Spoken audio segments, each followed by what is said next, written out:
Այսօր էլ վարչապետին է հրավիրել, էլի նույն թեմայով։ Էլի սուրճ ունենք։ Այո, էլի զրուցել ենք եւ սուրճ ենք։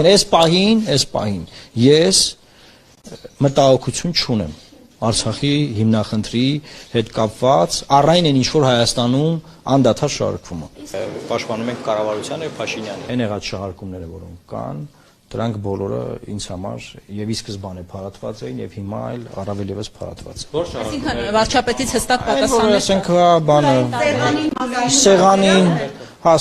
սեղանի տակ, սեղանի կողքին։ Ես զորաբնացականին եմ հավատում։ Իսկ հարություն։ Ես հավատում եմ Հայաստանի արտգործ նախարարին։ Այսինքն Մինչ օրս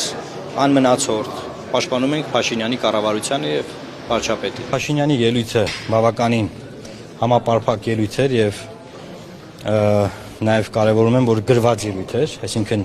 հստակ մտածված, հստակ շեշտադրումներով, հստակ ուղերձներով եւ երևի թե առաջին անգամ համակարգված ձևով նոր իշխանությունը Հայաստանի Արցախի հարցում